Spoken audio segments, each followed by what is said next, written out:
Ардактуу телекөрүүчүлөр, биз жогорку деңгээлде өтөрүнкү маанайда бүгүнкү таңкы эфирибизде дагы да осалга карай улантабыз. Албетте, бүгүнкү куттуу студиябыздан алгачкы ажарлуу, ары таланттуу жана ошондой эле коңур үндүү коногу келип калды. Анактан келиңиздер, сизди менен тааныштырганга. Шашай Кыргыз Республикасынын эмгек сиңирген артисти, белгилүү аткаруучу, ажарлуу айым биздин эжекебиз Гүлнара Тогаева. Саламатсызбы? Саламатсызбы. Кутмандыктарыңар менен бардыңарды. Чоң рахмат. Сизди көргөнүбүзгө абдан кубанычтабыз. Мен деле. Жана алгачкы эле сурообуз. Сиздин таңыңыз кандай башталат? Быйылкы жылы таңым бир аз өзгөрдү деп ойлойм. Анткени менин кичинекей кызым бар. Анан буга чейин мисалы биз бала бакчасына бир башка режим менен туруп атсак, азыр мектепке барганбыз, 1-класс болуп, анан ошондуктан 1-класска барганга байланыштуу таңыбыз бир аз башкача башталат, бирок ошентсе да эртең менен эрте турабыз. Туруп, ошол... Эртең менен ошондо саат 7-де башталат турбайбы? Ооба. 6-7-леринде. 7-де будильникти деле мектеп деп коюп койгом. Ошол мектеп деген будильник менен турат. Кызыңыз да өзүңүз алып барасызбы азыр мектепке? Азыркы 1-класста окуйт. Эң сонун азыр демек мектепке аттанган маал экен, э? Ооба, азыр мен эми эфирге байланыштуу мындай кандай эртерээк туруп чыгып кеттим, бирок өзүнө саат 7:30 коюп бергем. Будильникте туруп, даярдана берип, кызыңыз дагы сиздин эфирге кеткениңизди билип, туюп, андыктан азыркы учурда тамактануу алдында дагы сизди бир көз кыры менен көрүп отурган чыгар, э? Азыр болсо биздин телекөрүүчүлөргө дагы жакшы бир жаңылыгыбызды айтып өтөлү. Эгерде сиздин сүйүктүү аткаруучуңуз Гүлнара Тойгонбаевага кандайдыр бир сурооңузду узаткыңыз келсе, анда 0312 телефон номерине бизге байланышка чыгып, өзүңүздүн сурооңузду узатып, жообун ала алсаңыз болот. Андыктан чамдаңыздар 0312 Гүлнара эжеке, айтсаңыз, ошол сиз кайсыл гана эфирде болбоңуз, кайсыл жерге барбаңыз, дайым маанайыңыз эң жогорку деңгээлде жана ошондой эле ушул өзүңүздүн жакшы позитивдүү энергияңызды башкаларга тартуулап жүрөсүз. Мунун сыры эмнеде? Мунун сыры кандай десем, бай ички бир позиция болушу мүмкүн. Анткени мындай өзүмдүн бир позициям бар. Элге жаманымды билдирбей, көрсөтпөй, аны айтып эч кимди грузить этким келбейт да, мисалы. Айтсам жакшы жеримди айтам, кылсам бир жакшылык колуман келсе ошону кылам, келбесе унчукпайм. Анан ошол тартууласам жакшы маанайды тартуулайм, жаман маанайды бергенге мындай адам тартынам да. Албетте, бул дагы айымдардын арасындагы эң бир асыл сапаттардын бири десек жалашпайбыз. Албетте, бүгүнкү эфирдик темабыз мырзалар жана айымдар болмокчу. Ушул мырзалар жана айымдардын ортосуна параллель жүргүзүп, алардын айырмачылыктарын, окшош жактарын, артыкчылыктарын баса белгилеп келатабыз. Сиз бул жаатта оюңуз кандай?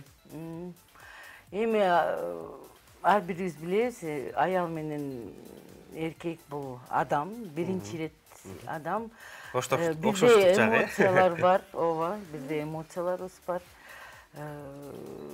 Бир орусча айтканда ценности, да, бир ценности. Ошол болгон эле балким психология жагынан и физиология жагынан бир айырмабыз бар, а так биз эң сонун.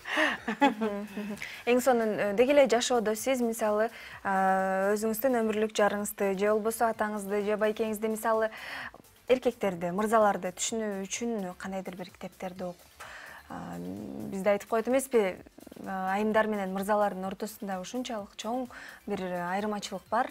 Биз бири-бирибизди түшүнө албайбыз, анткени бул тууралуу китептер дагы бар. Сиз кошуласызбы бул кепке же сиз тескерисинче бардык мырзалар менен бат эле оңой эле тил табышып кетесизби? Эми биздин ошол психологиябыз башка экенин билем. Мен эми багы бир китеп ситеп окуп, бир лекцияларды интернетте толтурган лекциялар ошолорду окуп бир аз билем. Анан аялдар өзүнүн функциясы үчүн жаралат бул дүйнөгө, эркектер башка өзүнүн функциясын аткарган жаралат. Бирок бул баягы единство и борьба противоположности деген философиялык бир чоң түшүнүк бар. Ошол түшүнүктүн ичине кире турган эки инсан десек болот. Баягы ооба бири-бирисиз жашай албайт, бирок чогуу болгондо борьба болуп туруш керек. Мындай таймаш деген. Канча да жашоо ушунусу менен кызык да, Ооба да. Келиңиз анда бизге кеп Бардыгы нугун. жакшы боло берсе кызыгы да билинбей калат. Кеп нугун чыгармачылыкка бурсак, ардактуу кесиптеш. Чыгармачылыгыңызда кандай жаңылыктар болуп атат? Чыгармачылыгымда эми силер билесиңер, акыркы кезде баягы өзүмдүн жеке чыгармачылыгыман тышкары балдардын чыгармачылыгына кичине аттанганмын. Кичине эмес, жакшы эле аттанганмын. Баягы Кейжитай таланттуу балдар долбоорунун үстүнөн мына 2 сезон өттү, эми дагы 3-чү сезону болот. Кудай буйрса ошол НТС телеканалынын жамааты менен, жетекчилиги менен сүйлөшүү болуп атат, ооба. Бир секунд, бизге азыр байланышка келген телекөрүүчүбүздү кабыл. Мырзабек, Кош саламатсызбы? келиңиз. Алло, саламатсызбы? Мен суроо берейин дедим эле да. Угуп атабыз. Келиңиз. Сиздин бала кезде кызыктуу эмелериңизден айтып бересизби? Оо. Кызыктуу учурлар, окуялар. Кандай өттү эле бала кезде окуучулук күндөр? Телегөрүүчүбүздөн өзгөчө суроо келиңиз. Оо. Мырзабек, чоң рахмат сизге. Бала чагыңыз кайда, кантип өткөн? Бала чагым негизи түштүктө, Жалал Абад областында, ошол жакта Аксы деген району бар, мурун Жаңы Жол району болуп аталчу. Ошол жакта Кербен шаары азыр. Ошол Кербенде туулуп өскөнмүн, ошол жакта окуганмын. Мектепте аябай жакшы, баягы 5ке окуп, отличниктерден болуп жүргөнмүн.